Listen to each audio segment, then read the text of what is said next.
Hello दोस्तों, welcome to समवार्ता। दोस्तों, देश की राजधानी दिल्ली में कुछ ही दिन बाद विधानसभा का इलेक्शन होने वाला है, जिसकी तारीख का ऐलान हो चुका है और सारी पार्टियां अपनी-अपनी कैंपेनिंग में लग चुकी है।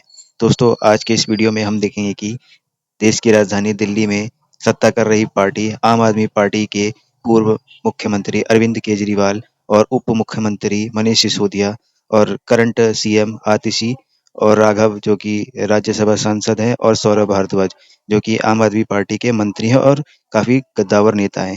आज की इस वीडियो में हम देखेंगे कि उन्होंने किस तरीके से अपने बीते कार्यकाल के बारे में बताया और वह आने वाले 5 सालों में जब उनकी सरकार बनेगी तो उनका क्या मुख्य मुद्दे रहेंगे, उन्होंने इस मुद्दे पर बात रखी है। तो दोस्तों, आपको यह वीडियो पूरी देखनी चाहिए और वीडियो आपको अच्छी लगी तो चैनल को ज़रूर सब्सक्राइब करें। तो चलिए वीडियो को स्टार्ट करते हैं।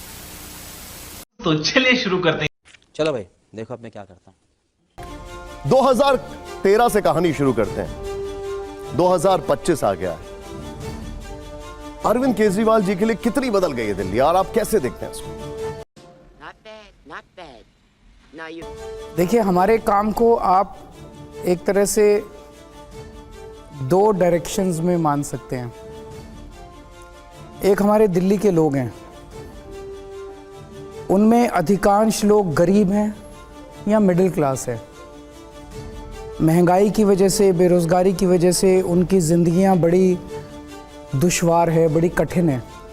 तो एक तरफ हमने उनकी ज़िंदगी में तरह तरह की योजनाएं लाके सहूलियत देने की कोशिश की, रिलीफ देने की कोशिश की कि इतनी महंगाई से उन्हें रिलीफ मिल जाए। तो जो फ्री कहा जाता है, हमने फ्री बिजली दी, फ्री पानी दिया, फ्री बस यात्रा दी, तरह तरह की सुविधाएं दी। क्या बात है। दूसरी तरफ दिल्ली देश की राजधानी है। राजधानी होने के नाते we are conscious of the fact that उसका वही स्टेटस होना चाहिए। तो इंफ्रास्ट्रक्चर के अंदर हमने दिल्ली में कोई कसर नहीं छोड़ी।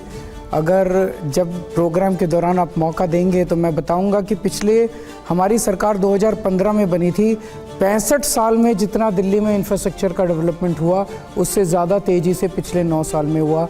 इन टर्म्स ऑफ मेट्रो का नेटवर्क, सड़कों का नेटवर्क, वाटर पाइपलाइन का नेटवर्क, सीवेज का network, number of CCTV cameras, number of street lights, बहुत सारा इंफ्रास्ट्रक्चर हमें। तो इन 2 डायरेक्शन में हम लोगों ने काम किया है। और अब तीसरी डायरेक्शन एक और है जो अगले 5 साल में मेरी टॉप प्रायोरिटी होने वाली है, वो है जॉब्स। ऐसा लग रहा है दिल गार्डन हो रहा है। बेरोज़गारी बहुत ज़्यादा है और हम चाहते हैं कि हमारे बच्चे पढ़ लिख के हमारे बच्चे घर बैठे हैं। और मेरे को बहुत पीड़ा होती है इन दिनों में, जब मैं दिल्ली में घूम रहा हूँ, किसी के घर में चाय पीने जाता हूँ, वो दिखाते हैं सर हमारे बच्चे घर बैठे हैं।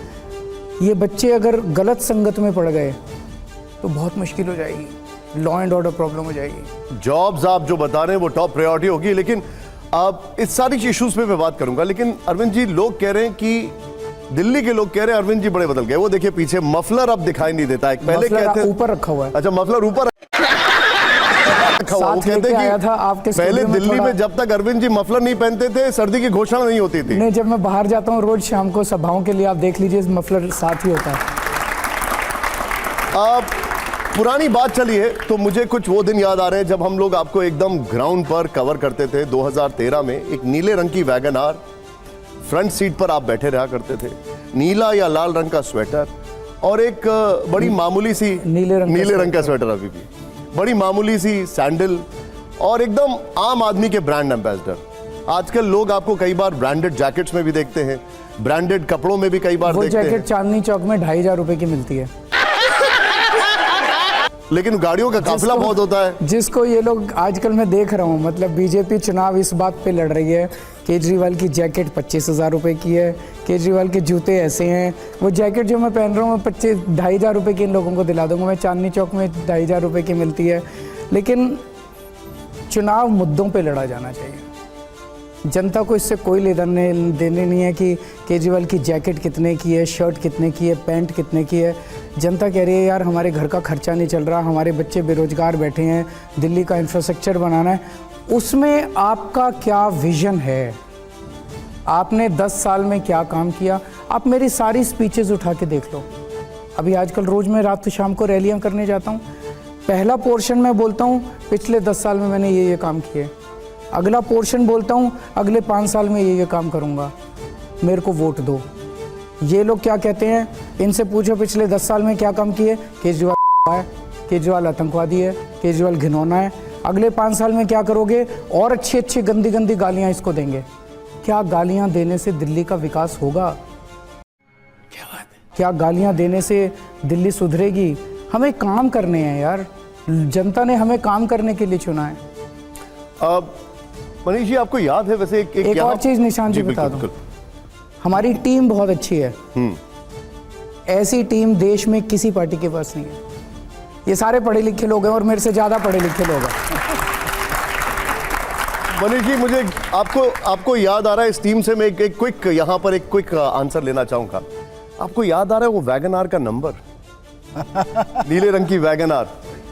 नहीं, वैगन आर का नंबर मुझे याद नहीं है, लेकिन उसमें कितने नंबर ऑफ डिसीजंस ऐसे लिए गए थे बैठ के, जहां स्कूल बनेंगे, जहां अस्पताल बनेंगे। वैगन आर में बैठ के, उस वैगन आर में बैठ के हम। आतिशी जी, आपको याद है उसका नंबर?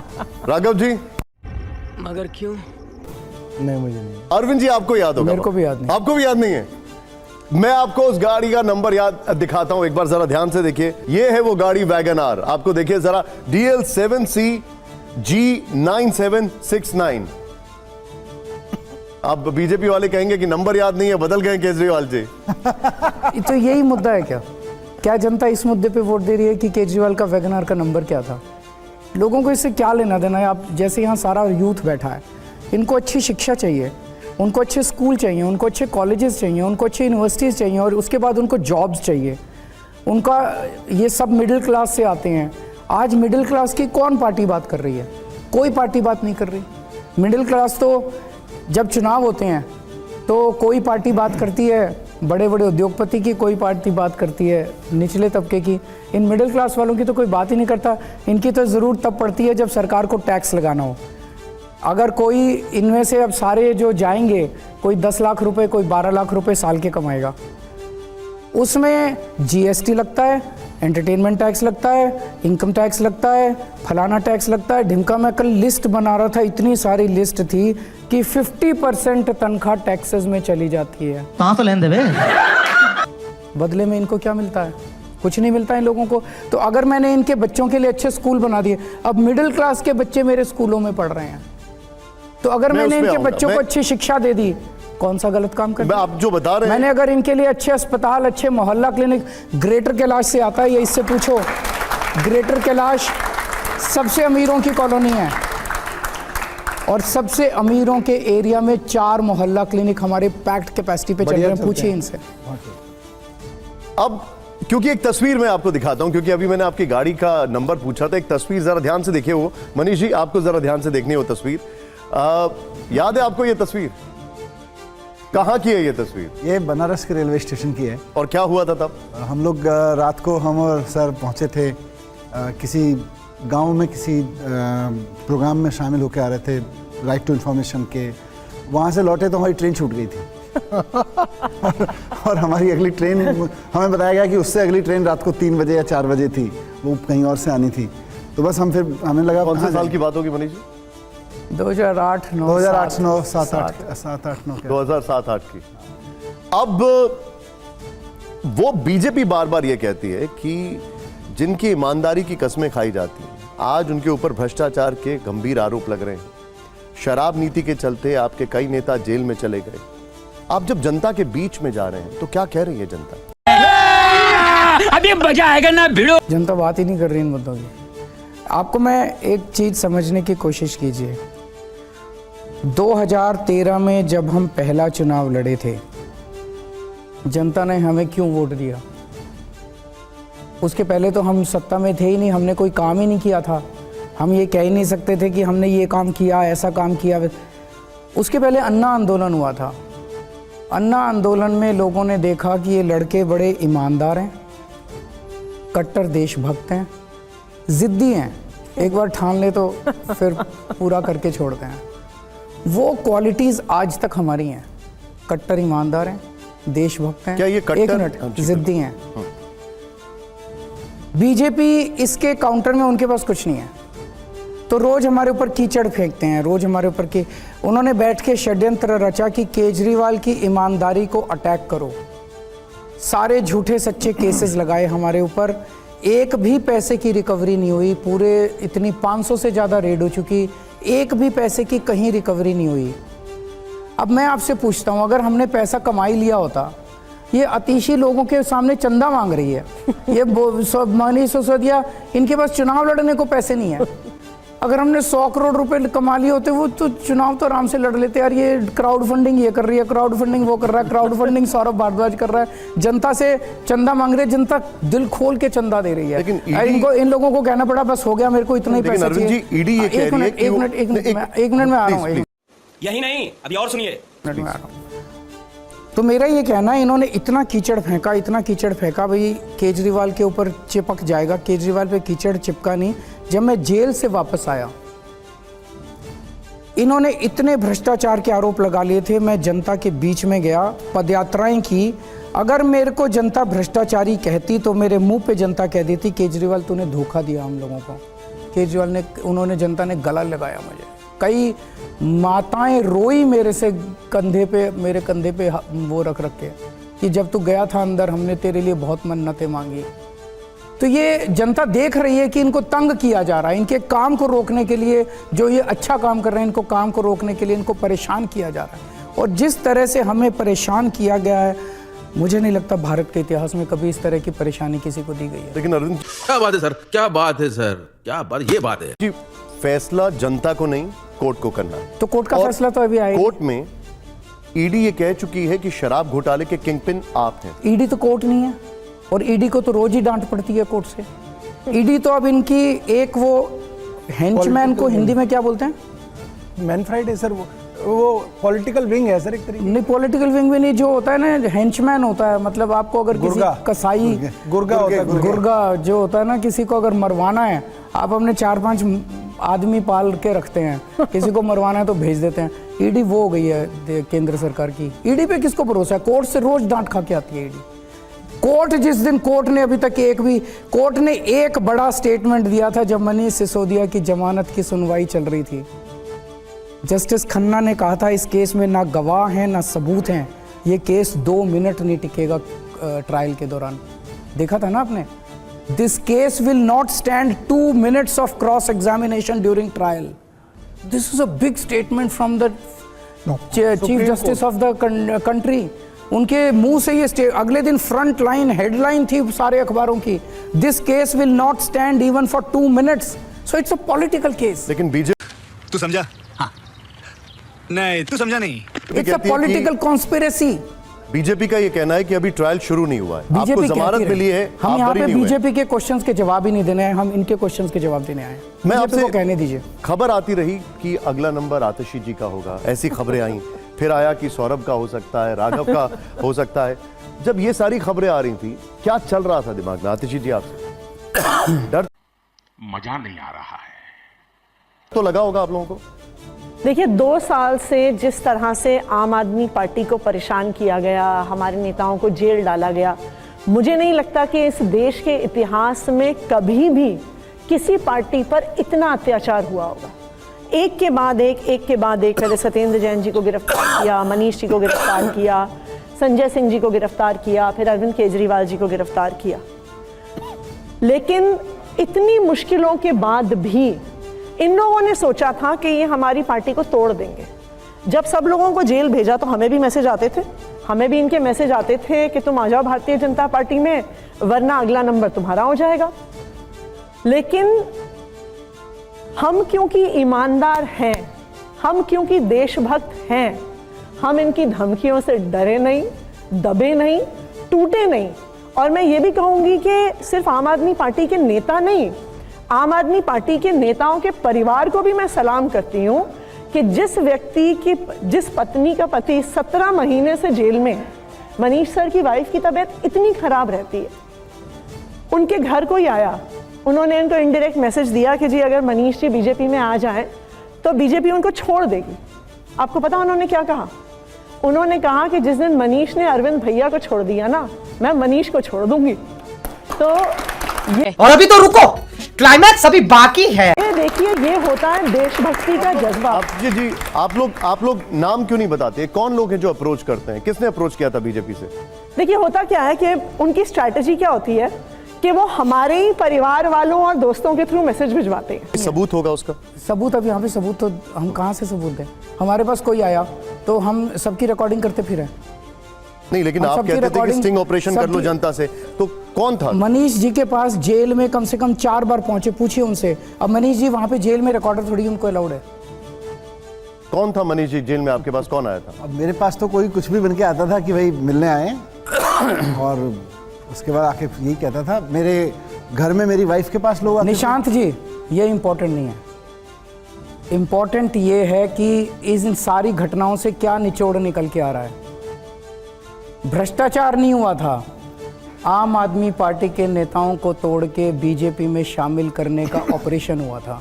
वो ऑपरेशन फेल हो गया इन लोगों का। नहीं, लेकिन तभी तो इसीलिए इस सब में कौन आया था, वो किसका आदमी था, अरे हमारे पास कहाँ सबूत है यार। लेकिन सारे ऑपरेशन का मास्टरमाइंड तो एक ही है, सब लोग जानते हैं। लेकिन जो लोग चले गए अरविंद जी, क्या वो लोग डर गए, कमजोर थे? जो सबके अपने अपने कारण है। देखिए कैलाश गहलोत की अगर बात करें इसीलिए मैं किसी इंडिविजुअल पे टिप्पणी नहीं करना चाहूँगा, क्योंकि जो लोग गए किसी की मजबूरियाँ थी, किसी को कोई इच्छा थी, कोई, तो मैं किसी के ऊपर टिप्पणी करना ठीक नहीं है। जैसे आपकी TV9 चलाते हो, आपके कई लोग छोड़ के जाते हैं, उनके अपने रीज़न होते हैं। कई लोग आते हैं, हमारी पार्टी में भी कुछ लोग छोड़ के जाते हैं, नए लोग ज्वाइन करते हैं। कोई भी ऑर्गेनाइजेशन चलती रहती है, किसी के ऊपर टीका टिप्पणी करना वो करना सही नहीं है, मैं नहीं करता। अच्छा, आपने अभी अरविंद जी एक बात की, क्योंकि चाहते हैं कि इसके ऊपर भी एक बार जरा क्लैरिफिकेशन हो ही जाए। आपने ये कहा कि कोई पैसे की रिकवरी नहीं हुई, कुछ नहीं हुआ। ईडी ने कहा कि वो जो पैसा था वो गोवा चुनाव में खर्च कर दिया गया। कहाँ है? कुछ भी एक हमारे साथी को बुलाया गया, ईडी ने बुलाया, कहते हैं 40 करोड़ रुपया गोवा के चुनाव में खर्च हुआ। उसने कहा 40 करोड़ मेरे को आज दे दो, गोवा की सरकार पलट दूंगा मैं। कहाँ है 40 करोड़? कहाँ खर्च हुआ? इन्होंने हमारे सारे वेंडर्स पे रेड मार ली, जिससे हमने एक पर्चा भी छपवाया था उस पे भी रेड मार ली, उसको भी यातनाएं दी कि कुछ बोल दे। कुछ नहीं मिला इनको, एक नया पैसे का सबूत नहीं मिला इनको।